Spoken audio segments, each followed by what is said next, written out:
अच्छा ॿियो तव्हां सां हिकिड़ी ॻाल्हि शेयर करणी हुई त पाकिस्तान में नेशनल लेवल ते हिकु कॉम्पिटिशन थी रहियो आहे जंहिंमें 8वीं क्लास जा शागिर्द अहल आहिनि ऐं मेन टारगेट इहो आहे त क़ाइद आज़म मोहम्मद अली जिन्ना ते हिकु तफ़सीली नोट लिखिणो आहे जंहिंजी बि सुठी लिखणी हूंदी उनखे इनाम बि ॾिनो वेंदो। सो माशाअल्लाह सां त तव्हां बि 8वीं क्लास में आहियो, इन जे करे मां चाहींदुसि त तव्हां ज़रूरु हिसो वठो। इन सां तव्हांखे पंहिंजो पाण खे चेक करण जो बि मौक़ो मिली वेंदो ऐं तव्हांजी पंहिंजी हिकिड़ी टेस्ट बि थी वेंदी। जी सर, असां ज़रूरु हिसो वठंदासीं। तव्हां असांजो फॉर्म ज़रूरु फिल कराए छॾिजो। अच्छा माशाअल्लाह, त मां तव्हां ॿिन्ही जा फॉर्म जेके आहिनि फिल करे थो छॾियां। Thank U sir.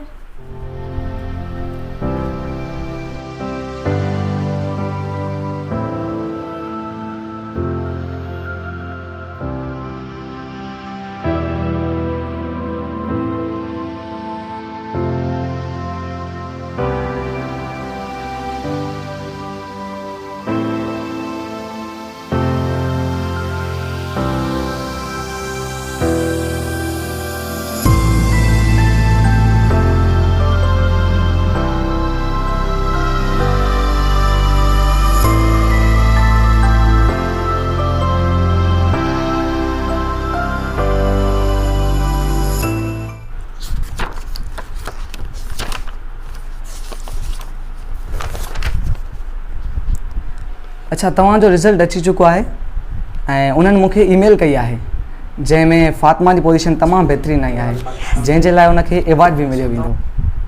And sorry two से बेटा आलिया, तव्हां सुठे तरीक़े सां परफॉर्म न आहियो करे सघिया।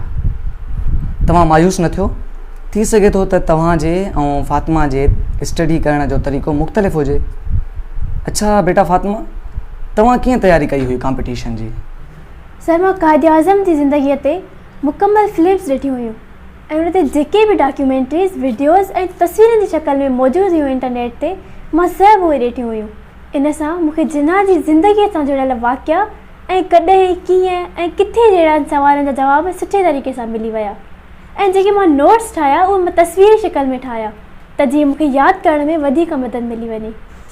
अॼु तव्हां ॿिन्ही जी कंडीशन खे ॾिसी करे मूंखे हिकु तजुर्बो यादि अची वियो जंहिंमें हिकिड़ी रिसर्च जे लाइ माण्हुनि खे घुरायो वियो।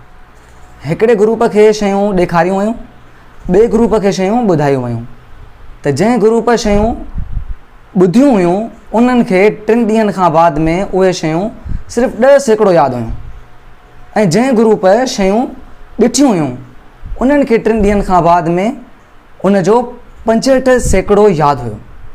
हाणे इन सां इहो थो साबित थिए त माण्हू शयुनि खे ॾिसी करे घणे खां घणो यादि रखंदो आहे।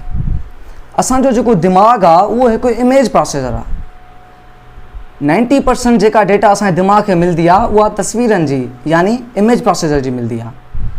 असांजे दिमाग़ जी जेका यादाश्त आहे उहा तस्वीरनि सां वधीक कनेक्ट थी वेंदी आहे ऐं उहो हिसो असांजे दिमाग़ में तमामु वधीक हूंदो आहे। जॾहिं असां पंहिंजे ॿारनि खे नोटबुक्स में तस्वीरी शिकिलनि में कहाणियूं ॿुधाईंदा आहियूं त उहे उनखे दिलचस्पीअ सां पढ़ंदा आहिनि ऐं न फ़क़ति पढ़ंदा आहिनि पर दिलचस्पीअ सां यादि बि करे वठंदा आहिनि। जेका टेक्स्ट या जेके नोट्स असां पढ़ंदा आहियूं उन्हनि जो हिसो असांजे दिमाग़ में तमामु घटि हूंदो आहे। जिन शयुनि खे असां यादि करणु चाहींदा आहियूं, चाहे उहा वोकेबलरी हुजे या साइंस जा के कंसेप्ट्स हुजनि, जेकॾहिं उहे तस्वीरनि सां कनेक्टेड हूंदा त उहे असांखे वधीक यादि रहंदा।